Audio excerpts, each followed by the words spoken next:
टीवाईबीए Hindi S3 Hindi साहित्य का इतिहास। बच्चों, हिंदी साहित्य के इतिहास इस पाठ्यक्रम का आज हमें चौथा टॉपिक देखना है और इस चौथे टॉपिक का शीर्षक है आदिकालीन रासो साहित्य की प्रवृत्तियां अथवा विशेषताएं। बच्चों, इसके पहले हमने आदिकालीन साहित्य अथवा वीरगाथा साहित्य की विशेषताएं अथवा प्रवृत्तियां इनका अध्ययन किया और आज हमें आदिकालीन रासो साहित्य की प्रवृत्तियां अवलिक विशेषताएं इस टॉपिक का अध्ययन करना है। इस टॉपिक को प्रारंभ करने से पहले आपको एक महत्वपूर्ण बात बताना मैं आवश्यक मानता हूं। जिस तरह से मैंने इसके पूर्व आप लोगों से टॉपिक नंबर 3 के बारे में कहा था कि टॉपिक नंबर 3 जो है वह परीक्षा के लिए अत्यंत महत्वपूर्ण होता है। उस पर 14 अंक के लिए दीर्घोत्तरीय प्रश्न पूछे जाने की अधिक संभावना होती है। यह संभावना है। उसी तरह बच्चों, आज हमें जो चौथा टॉपिक देखना है रासो साहित्य की प्रवृत्तियां अवलिक विशेषता है।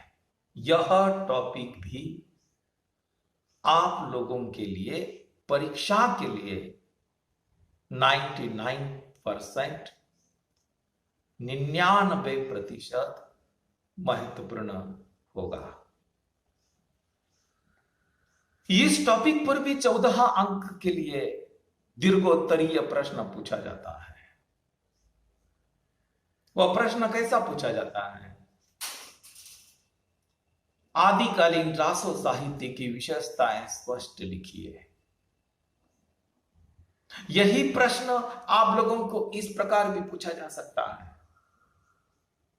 आदिकालीन रासो साहित्य की प्रवृत्तियां स्पष्ट लिखिए। बच्चों, आदिकालीन रासो साहित्य की जो प्रवृत्तियां हैं, जो विशेषताएं हैं, वह कुल मिलाकर 8 विशेषताएं हैं। बच्चों, गड़बड़ी नहीं करनी है।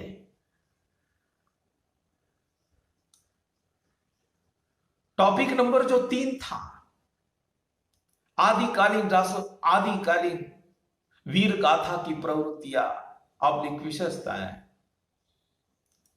आदिकालीन साहित्य की यानी वीर गाथा की कुल मिलाकर 10 प्रवृत्तियां मानी जाती है, वह अलग है। आदिकालीन रासो साहित्य की प्रवृत्तियां यानी विशेषताएं 8 है, वो अलग है। उसका और इसका कोई संबंध नहीं है। परंतु आदिकालीन वीर गाथा की जो 10 प्रवृत्तियां हैं, 10 विशेषताएं हैं, और रासो साहित्य की जो 8 प्रवृत्तियां हैं, यह लगभग देखने के लिए या उन प्रवृत्तियों का, उन विशेषताओं का जो शीर्षक है वह लगभग एक जैसा है। भ्रम पैदा करने वाला है। कभी कभी परीक्षा में आप लोगों की गड़बड़ी हो सकती है। आप लोगों को पूछा जाता है प्रश्न, आदिकालीन रासो साहित्य की प्रवृत्तियां विशद कीजिए। आप लोग लिखते हैं आदिकालीन वीर गाथा की 10 प्रवृत्तियां। ये गड़बड़ हो सकती है। इसलिए आप लोगों को बहुत गहराई में जाकर अध्ययन करना होगा, नोट्स भी अलग लिखने होंगे, अध्ययन भी अलग व्यवस्थित करना होगा। बच्चों, ये रासो क्या है? बच्चों, मैंने आप लोगों से कहा है कि हिंदी साहित्य के आदि काल में वीरों की गाथा लिखी गई, जैन साहित्य लिखा गया, बौद्ध साहित्य लिखा गया, नाथ साहित्य लिखा गया, और यह भी कहा था कि आदि काल में रासो काव्य भी लिखा गया था, रासो साहित्य भी लिखा गया था। बच्चों, राजस्थान प्रदेश में राजाओं के आश्रय में रहने वाले जो कवि है उन्हें चारण कवि कहा जाता है। चारण का अर्थ होता है भाट। राजा की प्रशंसा लिखने वाला कवि, उसी को चारण कवि कहा जाता है, भाट कवि कहा जाता है। लेकिन पुनः प्रश्न निर्माण होता है कि ये रासो क्या है? बच्चों, रासो यानी कथा पर आधारित काव्य। किसी राजा की प्रसिद्ध कथा थी उस समय, उस कथा पर आधारित काव्य लिखने का काम उस समय के कवि करते थे, इसलिए उसे रासो काव्य कहा गया। बच्चों, मैं आप लोगों को दो बातों से स्पष्ट करना चाहता हूं, ये रासो क्या है।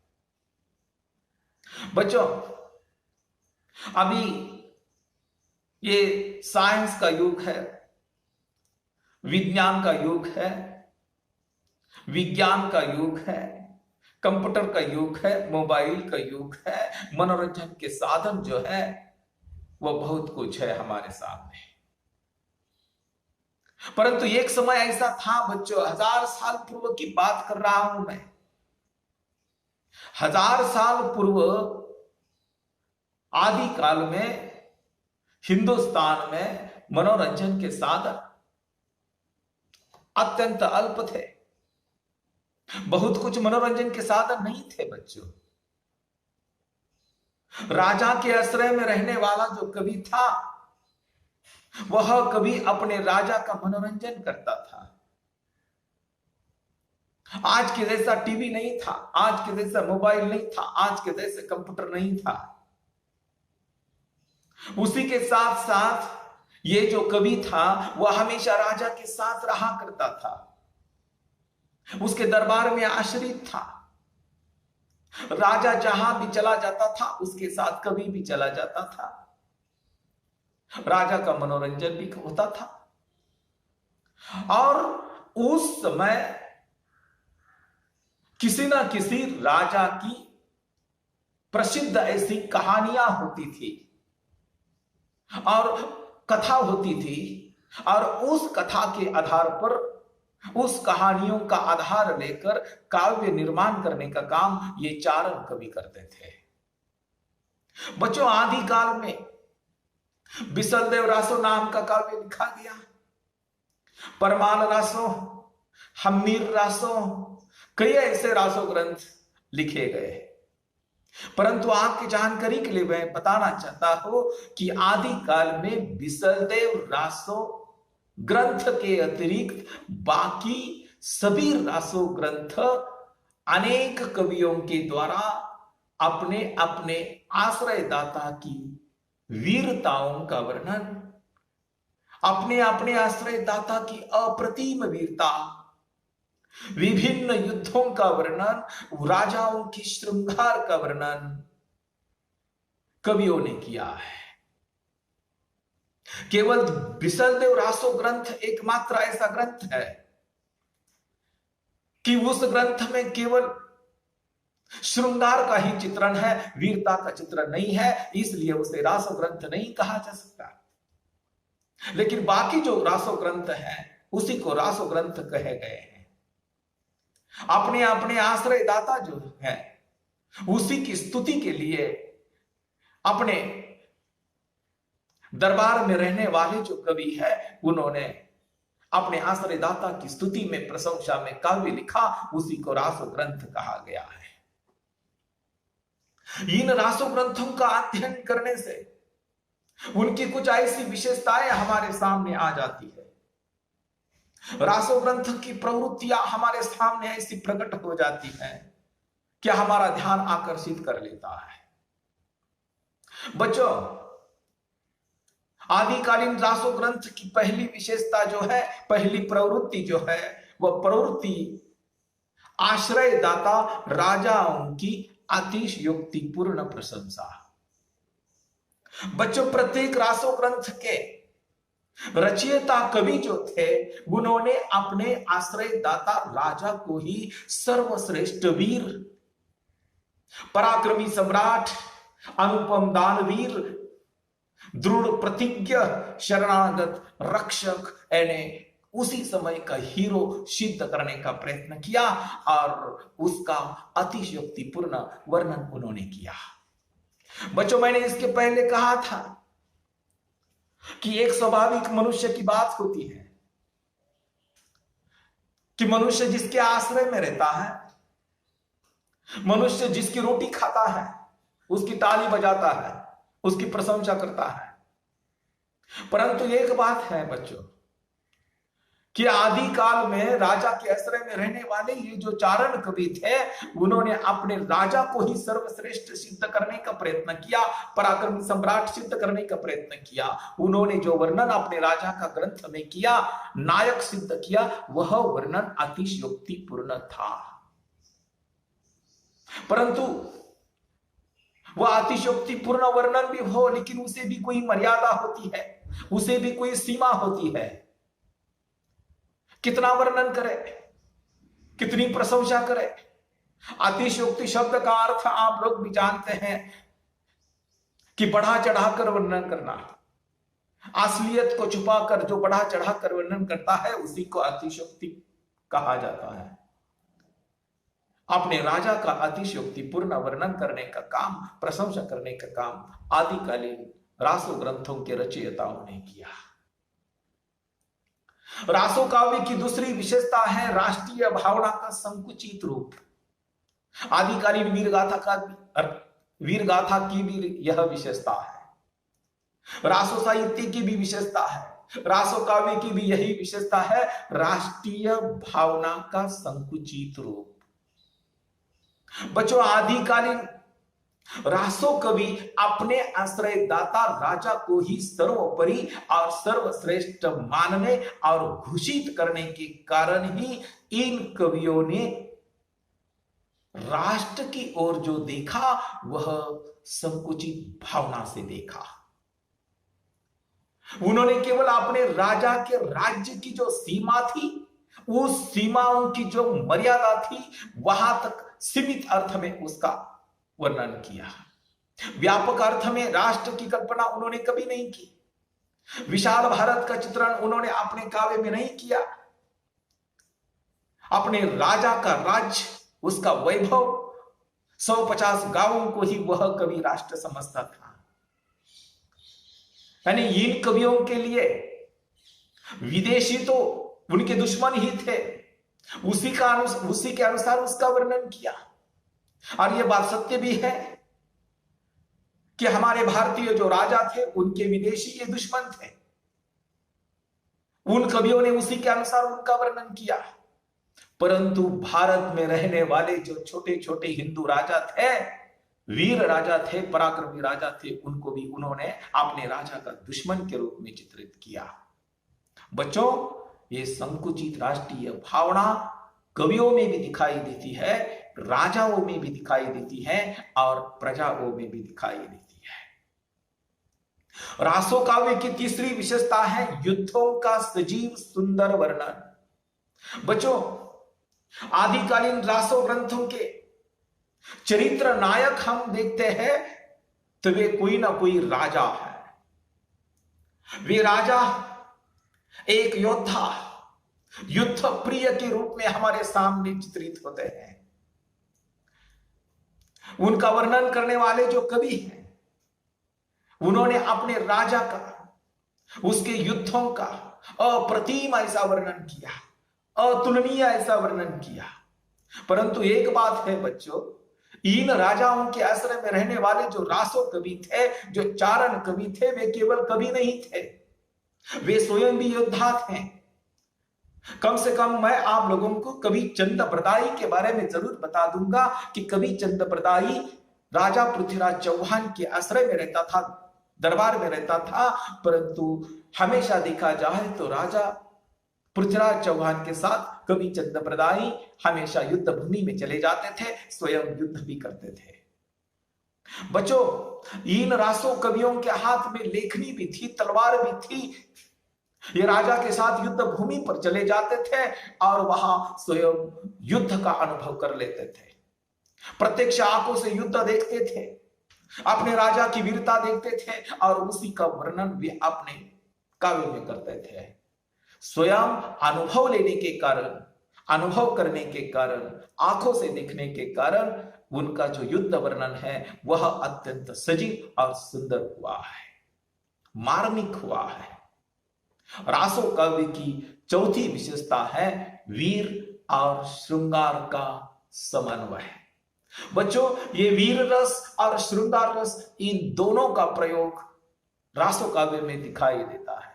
मैंने इसके पहले जो टॉपिक मैंने पढ़ाया उसी में आप लोगों से मैंने कहा था कि हिंदी में जो रस है वो 9 रस माने गए हैं। उन 9 रसों में श्रृंगार रस ये प्रमुख रस है। और सीधी सी बात है कि वीर रस का प्रयोग कवि कब करता है? जब वीरता का वर्णन हो, युद्ध का वर्णन हो, उसी समय वीर रस का प्रयोग किया जाता है। और श्रृंगार रस का प्रयोग कवि कब करता है? जब स्त्री या पुरुष के सौंदर्य का, नायक और नायिका के रूप सौंदर्य का वर्णन करने के लिए और प्रेम का वर्णन करने के लिए श्रृंगार रस का प्रयोग किया जाता है। बच्चों, आदिकालीन रासो काव्यों की ये एक विचित्र विशेषता है। कौन सी विचित्र विशेषता है? कि रासो काव्य में हुए जो युद्ध है उसके मूल में किसी न किसी नारी को ही माना गया है, किसी सुंदर स्त्री को कारण माना गया है। भारतीय राजाओं में परस्पर जो युद्ध होते दिखाए गए हैं वे किसी न किसी सुंदर कन्या के कारण, उसी को प्राप्त करने के कारण, किसी न किसी राजकुमारी को हासिल करने के कारण युद्ध होते दिखाए गए हैं। इसी कारण आदिकालीन रासो काव्य में वीर रस और श्रृंगार रस का समन्वय हमें दिखाई देता है। यानी वीरता का मूल प्रेरक क्या है? तो नारी सौंदर्य रहा है। इसलिए पहले सुंदरी का रूप चित्रण, फिर युद्ध द्वारा दोनों का मिलन। इस प्रकार श्रृंगार और वीर रस दोनों परस्पर घुल मिलकर रह गए हैं। रासो काव्य की 5वीं विशेषता है ऐतिहासिकता का अभाव। बच्चों, रासो काव्य की रचयिता ने अपने आश्रयदाताओं की प्रशस्ति गान लिखा है, उनका गुणगान किया है, उनके युद्धों का वर्णन किया है, उनकी प्रशंसा की है। उनके काव्य का नायक केवल अपने आश्रयदाता ही था, उसी को ही सब कुछ मान लिया था, उसकी अप्रतिम वीरता का वर्णन करते थे। परंतु एक बात है बच्चों, इन रासो ग्रंथों के जो नायक थे, जो योद्धा थे, जो राजा थे, वे कोई सामान्य मानव नहीं था, कोई सामान्य चरित्र नहीं था। वह ऐतिहासिक पुरुष थे, ऐतिहासिक राजा थे वे। परंतु अतिशयोक्तिपूर्ण वर्णन करने के कारण इन रासो कवियों ने इतिहास पक्ष की ओर ध्यान नहीं दिया, ऐतिहासिकता की ओर ध्यान नहीं दिया। उन्होंने इतिहास की अपेक्षा कल्पना का चित्रण अधिक किया। उसका परिणाम यह हुआ कि उन रासो ग्रंथों में तिथियों की दृष्टि से, तारीख की दृष्टि से, घटना क्रम की दृष्टि से हमें दोष दिखाई देता है, उसमें ऐतिहासिकता का अभाव हमें दिखाई देता है। रासो काव्य की 6ठी विशेषता है जनजीवन की अवहेलना। अवहेलना का शब्द, अवहेलना शब्द का अर्थ आप लोग जानते हैं, कोई कीमत नहीं। आदिकालीन रासो काव्य में तत्कालीन जनजीवन का कोई चित्रण हमें दिखाई नहीं देता। उस समय का जो समाज था, उनके जो रीति रिवाज थे, उनके जो रहन सहन थी, उनके जो तीज त्योहार थे, उनकी आर्थिक स्थिति, उनकी सामाजिक स्थिति, उनकी राजनीतिक स्थिति, उसका कोई चित्रण रासो काव्य में हमें दिखाई नहीं देता। इसका कारण यह है कि इन रासो कवियों के लिए उनके जो आश्रयदाता थे वे प्रमुख थे। उनका जो काव्य था वह केवल आश्रयदाता के लिए लिखा जाता था।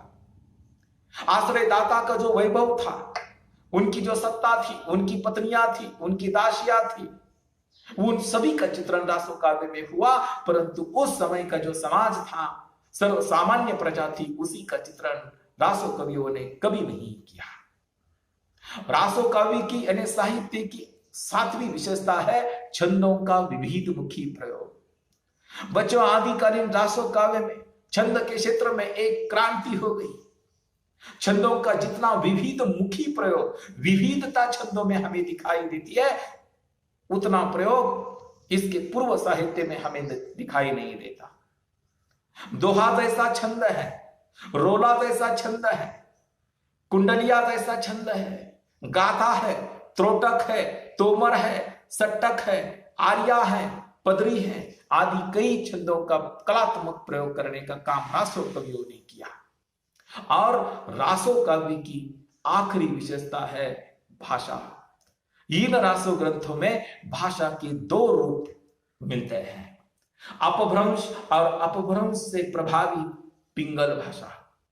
इसके अतिरिक्त बच्चों युद्ध वर्णन करने के लिए पिंगल भाषा का प्रयोग किया और श्रृंगार और प्रेम का चित्रण करने के लिए कवियों ने पिंगल भाषा का प्रयोग किया है। इस तरह से रासो काव्य की कुल मिलाकर 8 प्रवृत्तियां यानी विशेषताएं हमने आज देखी है। उसके नोट्स भी PDF के माध्यम से आप तक जल्दी ही पहुंच जाएंगे। धन्यवाद।